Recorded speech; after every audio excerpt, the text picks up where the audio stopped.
Today we'll look at one of the most effective styles of Sambo, called the boевое Sambo, which happens to be its combat-oriented version.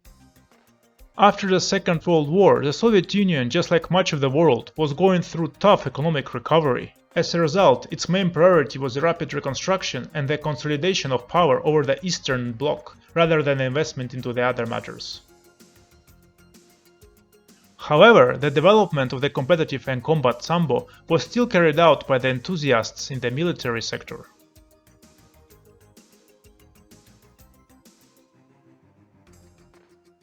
As the first champions of борьба вольного стиля who have lived on through the war have returned home, they have decided to perfect their art and make it not only sports-oriented but also useful to defend the motherland.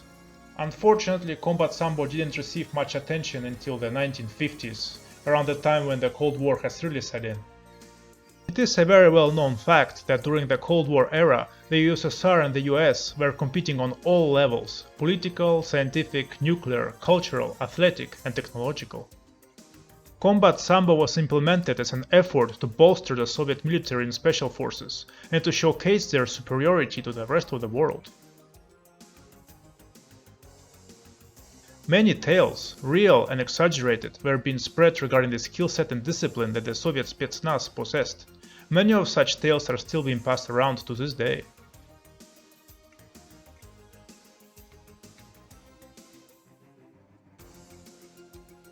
In the Spetsnaz schools, it was sometimes closely entangled with Sistema Kalashnikova, which later became known simply as Sistema, and became known as a very controversial martial art, to say the least.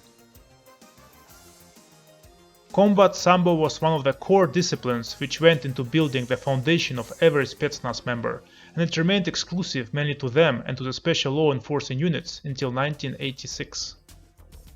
The core philosophy of this type of martial art is being able to adapt to your environment and to use any means necessary to win, including using items present in the environment such as spoons, rocks, coffee cups, uniform belts, etc.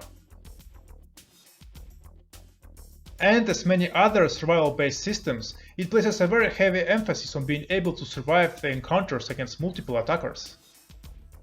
In 1986, due to the perestroika, the Soviet Union has started seeing the introduction of many new freedoms. As such, the combat Sambo has finally seen its debut in the public scene. At first, it was introduced to the regular policemen, and later was introduced as an independent sports section for the common citizens. The first ever public combat Sambo school was opened in Moscow. Since the mid-1980s, the person who has carried out the legacy of Sambo was Valery Volosnych, who was one of the most prominent students of legendary Anatoly Kharlampiev. Volosnych is still a vivid proponent of Kharlampiev's teachings to this day.